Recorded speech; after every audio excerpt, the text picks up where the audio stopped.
നമസ്കാരം. പേജർ ആക്രമണത്തിൽ വിറച്ച ഹിസ്ബുള്ളയെ വിടാതെ IDF. ലെബനനിൽ ഇപ്പോൾ തുരതുര മിസൈൽ ആക്രമണത്തിൽ ഏതാണ്ട് ഈ നിമിഷം വരെ ലഭിക്കുന്ന റിപ്പോർട്ടുകൾ പ്രകാരം 200ഓളം ആളുകൾ മരണപ്പെട്ടു. അതുപോലെ 700-ലേറെ ആളുകൾക്ക് പരിക്കേറ്റുവെന്നാണ് അന്താരാഷ്ട്ര മാധ്യമങ്ങൾ റിപ്പോർട്ട് ചെയ്യുന്നത്. അതായത് ഒരു ദാക്ഷിണ്യവും പ്രതീക്ഷിക്കേണ്ട, ഭീകരരെ എല്ലാം തന്നെ തീർത്തിട്ട് ഈ യുദ്ധം അവസാനിപ്പിക്കുമെന്ന് ഇസ്രായേലിൻ്റെ പ്രഖ്യാപനം ഇപ്പോൾ യാഥാർത്ഥ്യത്തിലേക്കാവുകയാണ് എന്നതാണ് ഇതിലൂടെ വ്യക്തമാകുന്നത്. ഹിസ്ബുള്ള ഉപയോഗിക്കുന്ന കെട്ടിടങ്ങൾക്ക് സമീപത്തു നിന്ന് മാറാനായിട്ട് ആവശ്യപ്പെട്ടുകൊണ്ട് ടെക്സ്റ്റ് വോയിസുകൾ പോലും ഏതാണ്ട് 80,000-ലധികം ടെക്സ്റ്റ് വോയിസുകൾ പോലും മെസ്സേജുകൾ ലഭിച്ചുവെന്നാണ് ലെബനനിലെ താമസക്കാരെ ഉദ്ധരിച്ചുകൊണ്ട് ഇപ്പോൾ BBC അടക്കം തന്നെ റിപ്പോർട്ട് ചെയ്യുന്നു. ഹിസ്ബുള്ളയുടെ കീഴിലുള്ള ഗ്രാമങ്ങളിൽ താമസിക്കുന്നവർ അവർ സ്വയരക്ഷയ്ക്ക് വേണ്ടി മാറി താമസിക്കണമെന്നും ഈ സന്ദേശങ്ങളിൽ ആവശ്യപ്പെടുന്നുണ്ട്. നേരത്തെ ഇസ്രായേൽ സൈന്യത്തിൻ്റെ വക്താക്കൾ സാമൂഹിക മാധ്യമങ്ങളിലൂടെ പങ്കുവച്ച പല മുന്നറിയിപ്പുകൾക്ക് സമാനമാണ് ഈ സന്ദേശമെന്നുമാണ് ഇപ്പോൾ BBC അടക്കമുള്ള മാധ്യമങ്ങൾ റിപ്പോർട്ട് ചെയ്യുന്നത്. ഇത്തരത്തിലൊരു സന്ദേശം തൻ്റെ ഓഫീസിനും ലഭിച്ചതായിട്ട് ലെബനൻ ഇൻഫർമേഷൻ മന്ത്രിയും ഇപ്പോൾ സ്ഥിരീകരിച്ചിരിക്കുകയാണ്. ഏതാണ്ട് 80,000-ലേറെ ഇത്തരം കോളുകൾ വന്നതായിട്ട് ഔദ്യോഗിക ടെലികോം സേവനദാതാക്കളായിട്ടുള്ള ഒഗേറോ വ്യക്തമാക്കിയിട്ടുണ്ട്. മാത്രമല്ല, അടിയന്തരമല്ലാത്ത ശസ്ത്രക്രിയകൾ നിർത്തിവെക്കാനും അതോടൊപ്പം തന്നെ അത്യാഹിത വിഭാഗത്തിൽ പരിക്കേറ്റ് എത്തുന്നവർക്ക് ചികിത്സ നൽകാൻ ആവശ്യമായ സൗകര്യങ്ങൾ ഒരുക്കി നിർത്താനും തെക്കൻ ലെബനനിലെ എല്ലാ ആശുപത്രികൾക്കും അതുപോലെ തന്നെ ആരോഗ്യ മന്ത്രാലയം ഇപ്പോൾ നിർദ്ദേശം നൽകിയിരിക്കുകയാണ്. ഇക്കഴിഞ്ഞ തിങ്കളാഴ്ച രാവിലെ മുതൽ നടന്ന വ്യോമാക്രമണത്തിൽ പരിക്കേറ്റ 100 കണക്കിന് ആളുകളാണ് ആശുപത്രികളിലേക്ക് എത്തിക്കൊണ്ടിരിക്കുന്നത്. തെക്കൻ ലെബനനിലും അതോടൊപ്പം തന്നെ ബെയ്റൂത്തിലും സ്കൂളുകൾക്ക് ഏതാണ്ട് 2 ദിവസത്തോളം ഇപ്പോൾ അവധിയടക്കം പ്രഖ്യാപിച്ചിരിക്കുന്ന സാഹചര്യമാണ്. ഇസ്രായേലുമായിട്ട് തുറന്ന യുദ്ധത്തിലാണെന്ന് ഹിസ്ബുള്ളയുടെ ഉപമേധാവി നയീം കാസിം പ്രഖ്യാപിച്ചത് ഈ കഴിഞ്ഞ ഞായറാഴ്ചയാണ്. അവരുടെ പ്രമുഖ കമാൻഡറായിരുന്ന ഇബ്രാഹിം അഖീലിൻ്റെ സംസ്കാര ചടങ്ങിന് ശേഷമാണ് ഈ പ്രഖ്യാപനവും ഉണ്ടായിരിക്കുന്നത്. ഇതേ തുടർന്ന് ഇസ്രായേലിലേക്ക് ഹിസ്ബുള്ളയുടെ റോക്കറ്റുകൾ ചീറിപ്പാഞ്ഞിരുന്നു. ഹിസ്ബുള്ളയാകട്ടെ തൊടുത്തുവിട്ട ബഹുഭൂരിപക്ഷം റോക്കറ്റുകളും ഡ്രോണുകളും മിസൈലുകളും എല്ലാം തന്നെ നിർവീര്യമാക്കാനായിട്ട് ഇപ്പോൾ അയൺ ഡോമിനെ സാധിച്ചു എന്നതും മറ്റൊരു കാര്യമാണ്.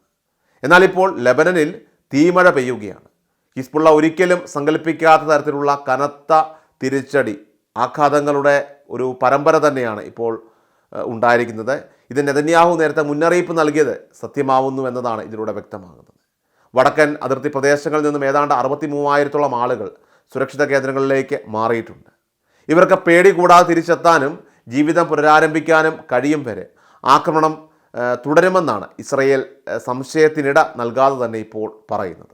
അതേസമയം ലെബനൻ്റെ തെക്കും കിഴക്കും അതിർത്തികളിൽ നിന്നും 95,000 പേർക്ക് ഒഴിഞ്ഞു പോവേണ്ടി വന്നു. മാത്രമല്ല, ഹിസ്ബുള്ള ആയുധം സൂക്ഷിക്കുന്ന ഇടങ്ങളെന്ന പേരിലാണ് ലെബനനിലെ 100ഓളം ഇടങ്ങളിൽ ഇസ്രായേൽ ആക്രമണവും നടത്തിയത്. കഴിഞ്ഞ ഒരു വർഷത്തിനിടെ ഇരു സേനകളും തമ്മിൽ നടന്നിട്ടുള്ള ഏറ്റവും വലിയ ആക്രമണങ്ങൾക്കാണ് പശ്ചിമേഷ്യ ഇപ്പോൾ സാക്ഷ്യം വഹിക്കുന്നത്. ഈ ആക്രമണം രൂക്ഷമായ പ്രദേശങ്ങളിൽ 2 ദിവസത്തേക്ക് ഇപ്പോൾ വിദ്യാഭ്യാസ സ്ഥാപനങ്ങൾക്ക് അവധിയാണ്. ഉച്ചയോടെ നടന്ന ആക്രമണത്തിലാണ് ഏതാണ്ട് 100-ലേറെ ആളുകൾക്കാണ് 100-ന് മുകളിൽ ആളുകൾക്കാണ് ജീവൻ നഷ്ടമായത്.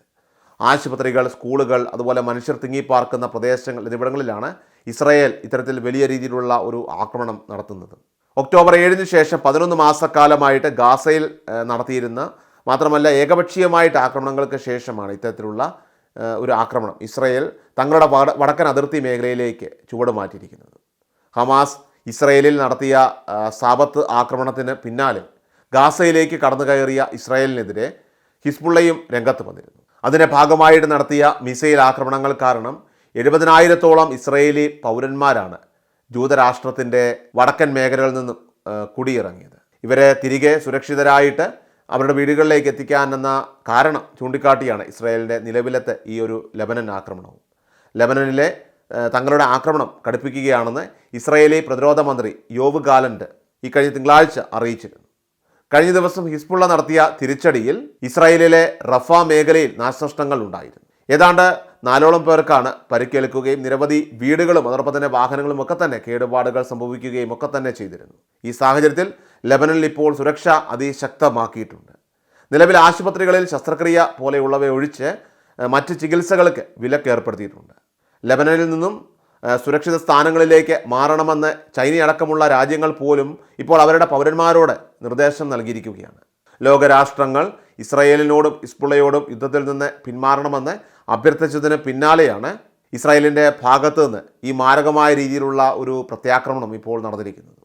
തെക്കൻ ലെബനൻ ഗ്രാമമായിട്ടുള്ള സാവുത്താർ, ബെക്ക താഴ്വര, പുരാതന നഗരമായ ബാൽബക്ക് എന്നിവിടങ്ങളിലാണ് ഏറ്റവും കൂടുതൽ പേർ കൊല്ലപ്പെട്ടിരിക്കുന്നതെന്നാണ് റിപ്പോർട്ട്. അരമണിക്കൂറിനുള്ളിൽ 80-ലധികം വ്യോമാക്രമണങ്ങളാണ് ലെബനനിൽ ഇപ്പോൾ നടന്നിരിക്കുന്നത്. അതേസമയം ഹിസ്ബുള്ളയുമായിട്ട് ബന്ധമുള്ള സ്ഥലങ്ങളിൽ നിന്ന് ജനങ്ങൾ ഒഴിഞ്ഞു പോകണമെന്ന് ഇസ്രായേൽ സൈനിക വക്താവ് റിയർ അഡ്മിറൽ ഡാനിയൽ ഹഗാരി ലെബനനിലെ ജനങ്ങളോട് ആവശ്യപ്പെട്ടു. ഇനിയും ആക്രമണങ്ങൾ ഉണ്ടാകുമെന്നാണ് ഇസ്രായേലിൻ്റെ മുന്നറിയിപ്പ്. ലെബനനിലുടനീളം വ്യാപിച്ചു കിടക്കുന്ന ഹിസ്ബുള്ള കേന്ദ്രങ്ങൾക്കെതിരെ ഇസ്രായേൽ സൈന്യം വരും ദിവസങ്ങളിലും ആക്രമണം വർദ്ധിപ്പിക്കാനാണ് നീക്കമെന്നും ഹഗാരി പറഞ്ഞു. നിലവിൽ ലെബനനിലെ തെക്ക് കിഴക്കൻ ഭാഗങ്ങളും തലസ്ഥാന നഗരമായ ബെയ്റൂട്ടിൻ്റെ തെക്കൻ മേഖലയുമാണ് ഹിസ്ബുള്ളയുടെ ശക്തി കേന്ദ്രങ്ങളായിട്ട് ഇസ്രായേൽ കണക്കാക്കുന്നത്. ലെബനൻ മറ്റൊരു ഗാസയായി മാറുമെന്ന് ന്യൂയോർക്കിൽ വെച്ച് നടന്ന ഐക്യരാഷ്ട്രസഭയുടെ വാർഷിക ജനറൽ അസംബ്ലിക്ക് മുന്നോടിയായിട്ട് സെക്രട്ടറി ജനറൽ ആൻ്റോണിയോ ഗുട്ടറസും മുന്നറിയിപ്പ് നൽകിയിരുന്നു. അതുകൊണ്ട് തന്നെ സമാധാനം പുനഃസ്ഥാപിക്കാനായിട്ട് ഇരുപക്ഷത്തോടും വെടിനിർത്തലിനെ ആഹ്വാനം ചെയ്തെങ്കിൽ പോലും നടപ്പായിരുന്നില്ല. ഈ ഒരു ആക്രമണം കടുപ്പിക്കുന്നതിൻ്റെ ഭാഗമായിട്ട് ലെബനനിൽ കഴിയുന്ന പൗരന്മാരോട് ഉടൻ തന്നെ അവിടെ നിന്ന് ഒഴിയണമെന്ന് ഇസ്രായേലും അറിയിച്ചിട്ടുണ്ട്. ഇക്കഴിഞ്ഞ സെപ്റ്റംബർ 17-നാണ് ലെബനനെതിരെ ഇസ്രായേൽ വ്യാപകമായിട്ടുള്ള രീതിയിലുള്ള ഈ ഒരു ആക്രമണം ആരംഭിച്ചത് തന്നെ. ലെബനനിലെ പലയിടങ്ങളിലായിട്ട് ഹിസ്ബുള്ള അംഗങ്ങളുടെ കൈവശമുണ്ടായിരുന്ന നിരവധി പേജറുകൾ അവ ഒരേ സമയം പൊട്ടിത്തെറിച്ചിരുന്നു. തൊട്ടടുത്തുള്ള ദിവസം വാക്കി ടോക്കികളും അവയും പൊട്ടിത്തെറിക്കുന്ന അല്ലെങ്കിൽ അത്തരത്തിലൊരു ആക്രമണം ഉണ്ടായി. ഏകദേശം 39 പേരോളമാണ് ഇസ്രായേൽ നടത്തിയ ഈ ഒരു ആസൂത്രിത ആക്രമണത്തിൽ ലെബനനിൽ തന്നെ കൊല്ലപ്പെട്ടിരിക്കുന്നത്. ഇതിന് പിന്നാലെ ആശയവിനിമയ ഉപകരണങ്ങൾ ഉപേക്ഷിക്കാനായിട്ട് ഹിസ്ബുള്ള അവരോട് ആഹ്വാനവും ചെയ്തു. ഇറാൻ പ്രസിഡന്റ് ഇബ്രാഹിം റൈസിയുടെ മരണത്തിനിടയാക്കിയ മാരകമായ ഹെലികോപ്റ്റർ അപകടത്തിനിടയാക്കിയ ആ സാഹചര്യം, അത് അദ്ദേഹത്തിൻ്റെ കൈവശമുണ്ടായിരുന്ന പേജർ പൊട്ടിത്തെറിച്ചതാണ് എന്ന സംശയം ബലപ്പെടുത്തുന്ന സാഹചര്യത്തിൽ എല്ലാ ആശയവിനിമയ ഉപകരണങ്ങളും ഉപേക്ഷിക്കാനായിട്ട് ഇറാൻ റവല്യൂഷണറി ഗാർഡ് കോർപ്സ് ഇപ്പോൾ നിർദ്ദേശിച്ചിരിക്കുകയാണ്. അതായത് എല്ലാ തരത്തിലുള്ള ആശയവിനിമയ ഉപകരണങ്ങളും ഒഴിവാക്കണമെന്നാണ് സൈനിക അംഗങ്ങൾക്കുള്ള പ്രധാനപ്പെട്ട നിർദ്ദേശം. 2 മുതിർന്ന ഇറാനിയൻ ഉദ്യോഗസ്ഥരെ ഉദ്ധരിച്ചുകൊണ്ട് അന്താരാഷ്ട്ര വാർത്താ ഏജൻസികൾ തന്നെയാണ് ഇക്കാര്യം ഔദ്യോഗികമായിട്ട് തന്നെ ഇപ്പോൾ റിപ്പോർട്ട് ചെയ്തിരിക്കുന്നത്. യുദ്ധം ഇനിയും മൂർച്ഛിക്കാനാണ് സാധ്യത എന്നുള്ളതാണ് ഇപ്പോൾ ലോകരാഷ്ട്രങ്ങളെ പോലും വളരെയധികം ഭീതിയിൽ ആഴ്ത്തുന്നത്. ഹിസ്ബുള്ള ഇസ്രായേൽ സംഘർഷം പെട്ടെന്ന് വഷളാവാൻ കാരണമായത് തന്നെ കഴിഞ്ഞ ജൂലൈ 27-ന് ഗോലാൻ കുന്നിൽ നടന്ന റോക്കറ്റ് ആക്രമണത്തിൽ കുട്ടികളടക്കം ഏതാണ്ട് 12 പേർ കൊല്ലപ്പെട്ടതാണ്. 1967-ലെ 6 ദിന യുദ്ധത്തിൽ സിറിയയിൽ നിന്നും ഇസ്രായേൽ പിടിച്ചെടുത്ത ഈ പ്രദേശത്ത് പന്ത് കളിക്കുകയായിരുന്ന പല കുട്ടികളും യുവാക്കളുമാണ് ഇതിൽ കൊല്ലപ്പെട്ടത്. പിറ്റേന്ന് പുലർച്ചെ തന്നെ ഇസ്രായേൽ ലെബനനിൽ വ്യോമാക്രമണവും നടത്തി. 30-ാം തീയതി പ്രമുഖ ഹിസ്ബുള്ള കമാൻഡർ ഫുവാദ് ഷുക്കറിനെ ഒരു വ്യോമാക്രമണത്തിൽ വധിക്കുകയുണ്ടായി. അയാളായിരുന്നു ഗോലാനിൽ കുട്ടികളെ കൊന്ന റോക്കറ്റ് ആക്രമണത്തിൻ്റെ സൂത്രധാരൻ എന്നാണ് ഇസ്രായേൽ ആരോപിക്കുന്നത്. ഹമാസിൻ്റെയും ഹിസ്ബുള്ളയുടെയും ഭൂരിഭാഗം പ്രധാന കമാൻഡർമാരെയും ഇസ്രായേൽ വധിച്ചു കഴിഞ്ഞു. ഇറാനിൽ വെച്ച് കൊല്ലപ്പെട്ട ഹമാസ് തലവൻ ഇസ്മയിൽ ഹനിയയ്ക്ക് പകരക്കാരനായിട്ട് എത്തിയ യഹിയ സിൻവറിനെ സൈന്യം വധിക്കുകയോ അല്ലെങ്കിൽ പരിക്കേൽപ്പിക്കുകയോ ചെയ്തുവെന്നുള്ള റിപ്പോർട്ടുകളും ഇപ്പോൾ പുറത്തു വരുന്നുണ്ട്. യഹിയ സിൻവർ എവിടെ എന്ന ചോദ്യത്തിന് ഇതുവരെ ഉത്തരം കിട്ടിയിട്ടുമില്ല. ഹമാസിനും അതുപോലെ തന്നെ ഹിസ്ബുള്ളയ്ക്കും ഇറാഖിലെയും സിറിയയിലെയും ഷിയ പോരാളികൾക്കും യമനിലെ ഹൂതികൾക്കുമൊക്കെ ഇറാൻ സൈനികവും അതുപോലെ തന്നെ അല്ലാത്തതുമായിട്ടുള്ള പല സഹായങ്ങളും ചെയ്യുന്നുണ്ട്.